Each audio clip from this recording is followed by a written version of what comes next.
Okay, so Be'ezras Hashem, we're going to try and prepare a little bit for the incoming light of Shavuos.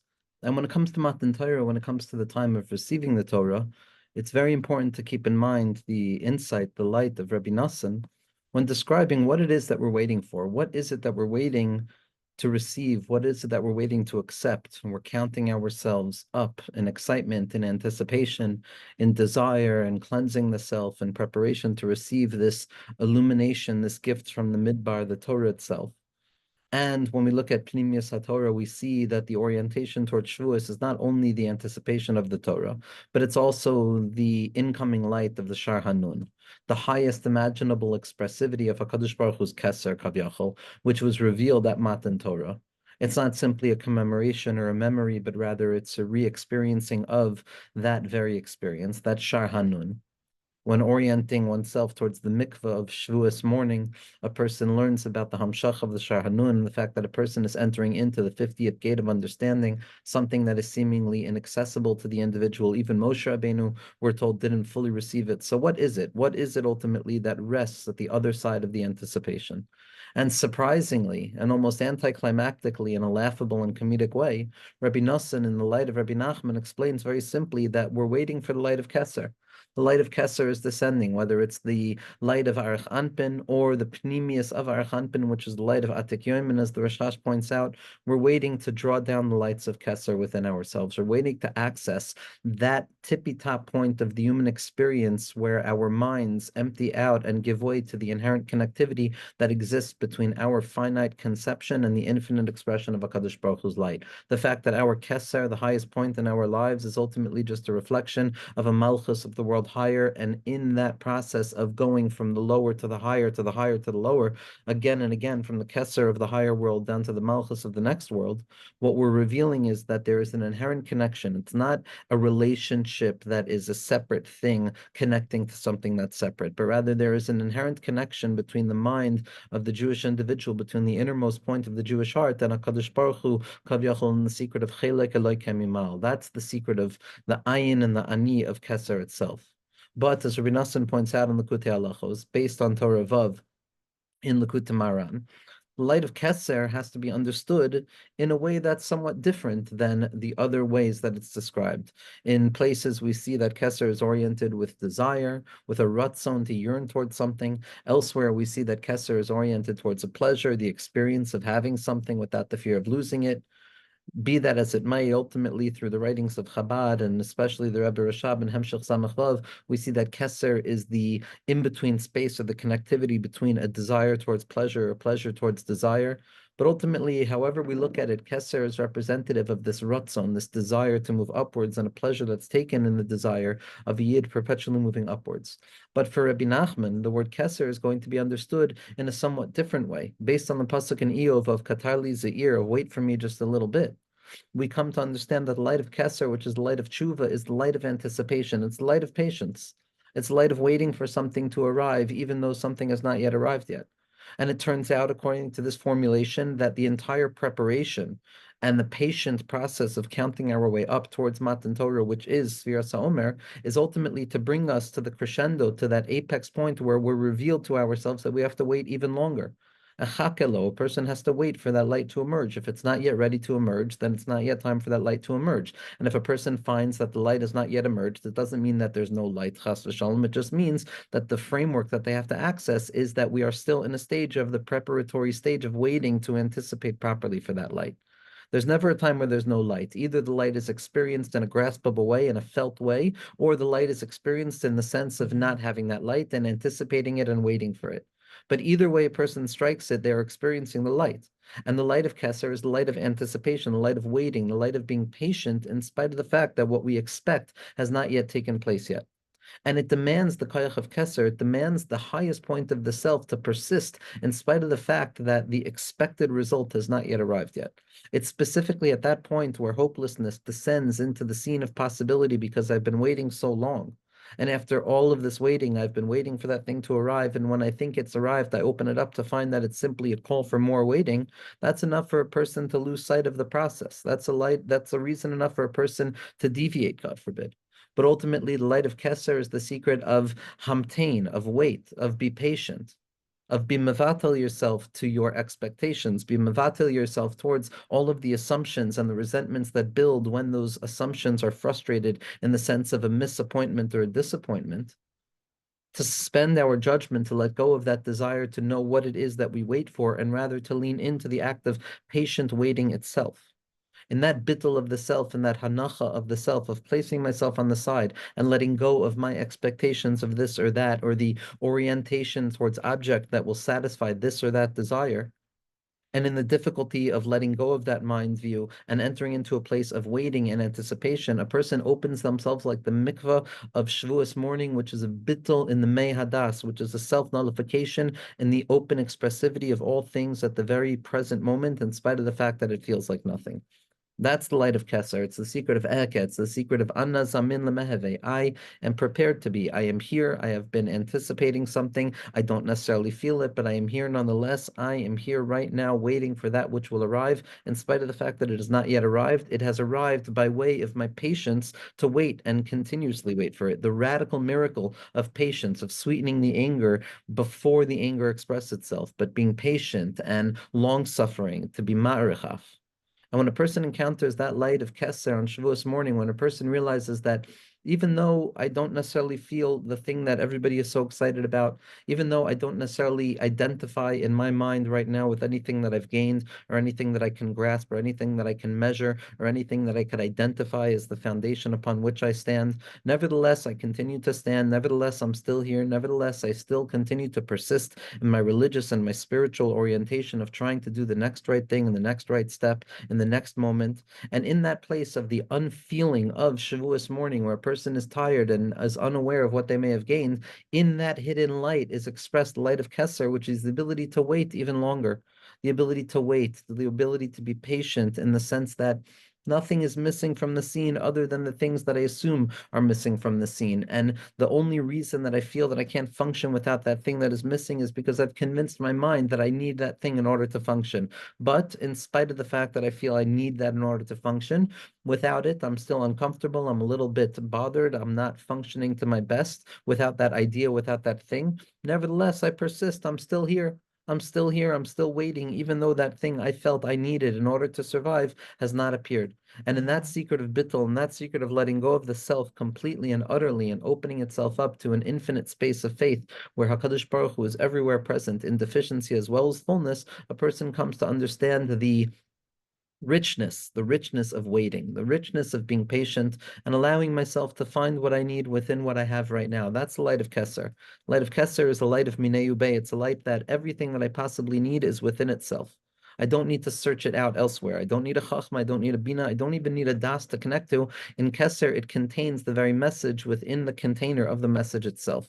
The mere fact of being, the mere fact of the perpetual and continued existence of this undying passion towards patience that exists within the heart of each and every yid in the secret of Mesiras Nefesh, at that light of Kesser, which is what happens at the 50th gate. When the 50th gate opens up and a person finally feels that they've reached something, they come to realize that, wow, it's just the courtyard of the next gate, and there's another gate and another 59 gates, and everything is leading perpetually back to that patient space of Emuna Kol Zos, even after Shema Yisrael, after Vahayam Shemoah, after Vayomer, after Kabbalah Malchus Shemayim, after Torah itself, after Geula itself, and Vayomer, we come to the place of the Emuna Kol Zos. I find myself still waiting in the waiting room. It's in the Chatzar, it's in the patient waiting for the tzaddik that a person grows. It's in Klal Yisrael's learning to wait properly for Moshe Rabbeinu to rectify the sin of the Egel Hazav, which was the inability to wait. It was the eagerness. It was the Achal Pega. It was the impossibility of not having what they felt that they needed. And the Matan Torah and the receptivity of the Torah is ultimately the secret of being able to wait. That's the Shloshes Mehagbala.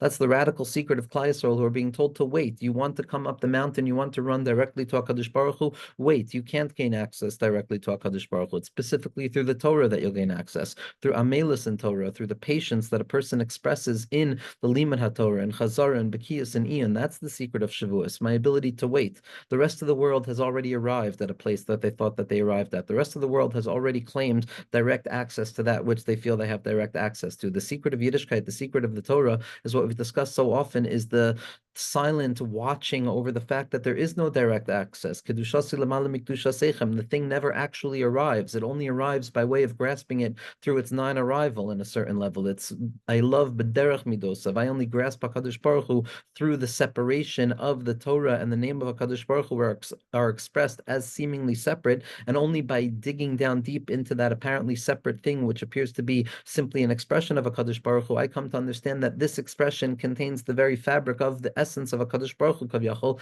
and it's only here that I can gain access to it. It's in the waiting. It's not running into the Yechidus. It's waiting in the waiting room and understanding that in the waiting room itself, that's a true thing, because the lessons learned at Har Sinai, which are the lessons of patience and the lessons of satisfaction within what I have right now, to be able to persist and subsist in this life another moment without the thing that I felt that I needed, that secret of the Ma'arich Af, that secret of drawing down the patience and the waiting and the anticipation for that which remains right beyond or right over the horizon of our capacity to grasp, that thing that we know is growing, that we know is emergent, yet nevertheless we can't grasp and we can't say anything other than Echakalo b'chol yom sheyavo. That's the secret of Matan Torah. That's the secret of Matan Torah. And in the secret of patience, when we uncover the radical ability to wait patiently, in spite of the fact that we expected something big to happen and all we're left with is a smallness, that gives us the ability to gaze once again at the smallness that we think we're left with in the absence of that big thing that we were expecting. And it gives us the ability to gaze at it long enough to realize that the small thing is the arrival of the thing, that this tiny little bit that we're left with after our expectations are dissatisfied and frustrated, and after we feel nothing after the mikvah Shavuos morning, and we're left with more waiting, what we then have the ability to do is stop anticipating some massive revelation and begin to live with what is present within us in the secret of Ezehu Ashir Hasameach Bechelko. The secret of Har Sinai is the secret of what the Meforshe Harambam and Mor Nevuchim explain, which is the secret revealed in the depths of the Torah of the Rashash, and the secret of his Klalus, his Kashrus, and what the Torah's Chacham says, which is the Chelek is the Etzem, and the Etzem is the Chelek, and the Prat and the Klal are interconnected perpetually, that every stone on Har Sinai was the entirety of Har Sinai, like a hologram, that once that holographic image is implanted and shown onto that glass that can hold its image, and it looks like a singular image, if a hologram is to break up, every shard of glass contains the full holographic image. The holographic unity of the Torah, as reflected in the holographic unity of Har Sinai, is the secret of HaToifes Chelik min HaEtzem Toifes Etza Etzem Kulo. If you touch even the slightest bit of the Torah, if you touched even the slightest bit of infinitude, you are in truth grasping the entirety of infinity, except the infinity is folded into that finite expression of infinity. The Chelek contains the all. And when I stop trying to grasp the all, I wait for the all, I wait for everything to be revealed, I wait for the entirety of the Torah to be revealed, I wait to have that feeling that I knew I would eventually feel. And when on Shavuos morning there's that slight disappointment at the heart of every neshama because it's left wanting and waiting, we have to lean into that and recognize that this is the gilui. The gilui is the ability to be mamtin, to wait a little bit more for the segula and the Yeshua to arrive, to wait just a little bit more. Lakel gomer alai, HaKadosh Baruch Hu finishes it off. HaKadosh Baruch Hu finishes everything. I can only come up to the very edge of something, and at that point I'm forced to retreat in the sense of my own powerlessness, and I have to wait even longer. Wait even longer for HaKadosh Baruch Hu to arrive. And in that place, I'm zochet to taste the presence within what I have in this moment. Every stone of Har Sinai contained the entirety of Har Sinai, revealing that when I realize that the big thing is not necessarily arriving in the way that I thought it would arrive, I can find satisfaction within the small thing. And this is the secret of learning how to properly engage with the Torah. Yes, we want to know the entirety of the Torah. Yes, we want to know every aspect of the Torah. Yes, we want to know everything about the Torah. But in the end of the day, if a person has eyes of everything, they're never going to be satisfied because everything never arrives. Because even at the end of the day, everything just opens up to reveal that it's nothing in relationship to the next level of everything that's going to be revealed. And that's ad infinitum. That even after all of the Torah is revealed, as we've spoken about so often, it's still considered completely closed in the secret of Torah Hashem Tamima. And so, yes, we have to have our eyes on the ferocious appetite of wanting to know more and more and more, Be'in and Bekias, and every element of Torah Hashem in the mind and the heart and the body, and all of the various forms in which the Torah unfolds and illuminates the concealment areas in my life, giving life to those dead places where every word of Torah contains the secret of Tchias HaMesim, as Chazal said, Tchias HaMesim min HaTorah minayin, that there's an element of Tchias HaMesim that comes about every time a person encounters the Torah. Nevertheless, we have to learn the secret of being okay with the little bit that we had. the histapkus bemuat, the satisfaction with a little bit of ezuhu ashir asamech bechelko, the secret of satisfaction with my lot, even in Ruchnius, even specifically in Ruchnius, as the Vitebsker always points out, and it's specifically the Vitebsker who lives in Tveria, in that place of the Geula in the mind that we've spoken about so often, where Mashiach has already arrived in the room of the Vitebsker. The Vitebsker can teach us the secret of finding HaKadosh Baruch Hu right in front of me at this present moment, the secret of Ata, the name that the Vitebsker taught Rabbi Nachman on Rabbi Nachman's Derech Eretz Yisrael, which was how to overcome the waves of the sea. The waves of the sea are the desire to know more and more, and I might overcome this wave, but there's so many other waves that I have to overcome. How can I ever overcome all of the waves? And that's the Yam HaTalmud and the Yam HaTorah and the Yam HaDa'iraisa, which is so overwhelming in its vastness and its endlessness. But the Vitebsker gave the special name to Rabbi Nachman in order to survive the waves of the sea, which is Ata. B'shav ga'alav ata teshabchem, in the raging of the waves, you will cause them to calm down. The name Ata means to see HaKadosh Baruch Hu, Baruch Ata Hashem, to see Hashem right here, right now, in front of me. I don't have to run forward, I don't have to run backwards. Everything is here, folded into this moment, right here, right now, in this word of Torah, in this letter of Torah.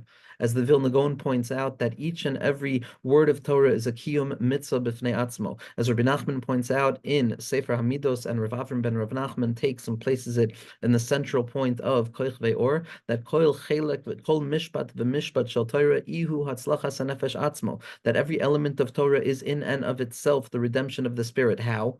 If the Torah has to be understandable and intelligible, and I have to know everything, and it's meant to convey a certain conceptual idea, then how could each and every word or sentence, even if it doesn't convey a clear idea, be considered the redemption of the soul? Because there's a segula within the Torah. The Torah itself is revealing to us that each and every word that my eyes lay upon, each and every letter, every black dot of ink that's imprinted upon the whiteness of the paper, is already the tikkun of all of the oilamos. The Torah is the reflection of HaKadosh Baruch Hu's name in existence. It is the emptying out, kavyachol, of the infinite light of HaKadosh Baruch Hu into finite form, which is without any limit. It's beyond Midah. The Torah is endless in all of its infinitude, and therefore we have to tap into that fact that even the slightest grasp of even the slightest nakuda of the Torah, I've already accessed into that secret of Kol HaTorah Kula. As the Rogatchover points out, based on the Yerushalmi, and the Rebbe brings over and over, Kol HaTorah Kula hu inyan achas. The entirety of the Torah is a singular thing. It's a singular point. And if I could be machaven my das to the singular point, this chelek Elokai Mimal that exists within me,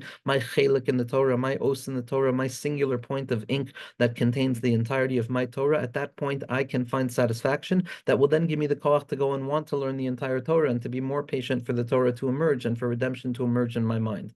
This secret of being okay with even the littlest bit of the Torah is the secret of being makabel the Torah on top of Har Sinai when I know everything, and on the bottom of Har Sinai where I have nothing but the Aleph base itself, as the Baal Shem Tov HaKadosh reveals to us as the secret of Shvi Shel Pesach, which is leading us to Matan Torah. That Matan Torah, Kabbalah Torah, is very often just going to be the Aleph base that I'm able to muster out of my broken face, out of my broken experience, out of the experience of gullus and the struggle over and over, where the panim has found itself stuck in the dust. That might be the Matan Torah that a person is receiving. And if I don't learn how to find patience within that, and to celebrate the Aleph, and to celebrate the secret of the Gemara, which is the Gemar Aleph, to always return back to the Aleph of Anochi, to return back to what the Vilna Gaon points out and the Rijner points out is the central entirety of the Torah, which is the tiny black dot that exists in the middle of the base of Bereshis, the irreducibility of all things into the singular point of the Nekudas Dio, of that element of ink, of the Yud Chachma Keduma, of the fact that HaKadosh Baruch Hu is found in each and every gesture of the mind, each and every gesture of existence, each and every letter of the Torah. And when I can find the simcha with that chelik of the Torah, I can encounter the patience necessary to uncover more and more Torah. As Rav Hutner says, that the Iker Nekuda of Giloi HaTorah is that each and every dibra that HaKadosh Baruch Hu said filled the entire world with besamim. Where was the other dibra going to go? How was there going to be room for something else if I was engaged with this particular dibra? So HaKadosh Baruch Hu had to remove that which was previously there, saturating the scene of reality, and he had to place and he had to give space for something else to be there. So too, with regards to our encounter with the Torah, it is specifically when we are involved in even the slightest os of the Torah, the os aleph, I should not conceive as anything else existing other than that os aleph. And when I can learn to uncover everything that hides resting in that os aleph, the Shem Havaya, the infinitude of it all that exists within every drop of ink, only then can I properly receive the Torah. As Rav Kook says, the most important nekuda is b'chol derachecha de'ehu, that anything that you're doing in this particular moment, you must orient yourself towards it as if it is the only thing that is in existence, and that is where you're going to find HaKadosh Baruch Hu.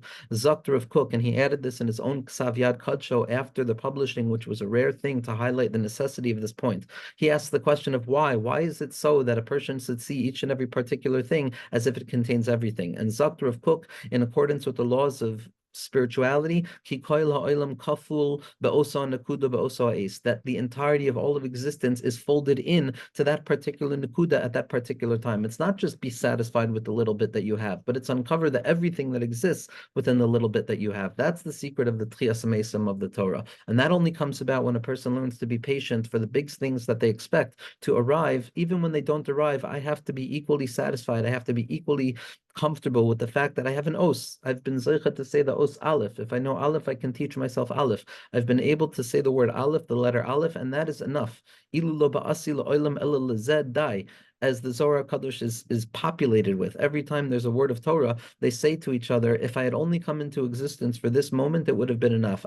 They go on to hear more Torah. Nevertheless, it would have been enough. And that's the balance that a person has to have. To be satisfied with the Os Aleph that I have, to understand that all I have is all I need, and then I can learn to cultivate the ferocious appetite for more and more. But if I cultivate the ferocious appetite for more and more without ever learning the secret of the satisfaction with a little bit, which comes about when I satisfy myself based on what I have in my disappointed expectations, rather than experiencing the thing that I've anticipated and leaning into the presence and the patience necessary and the self-negation that takes place when I allow myself to be patient, which the Rebbe Rashab said is always already an act of hope, that patience is fundamentally inherently connected with hope, which draws down the Torah to give me life at that particular moment. And then through the balancing act of the Nakuda and the Kav, the extension of Torah, the desire to know all of the Torah, but also built upon the acceptance of the fact that sometimes all I'll have is the Nakuda of Torah. That's how I draw down the Ne'imas HaTorah. That's how I allow the Torah to illuminate my heart, because all a Yid needs is the Nakuda HaPnimis of the Torah. As the Sodi Sharm says, that every Yid has one idea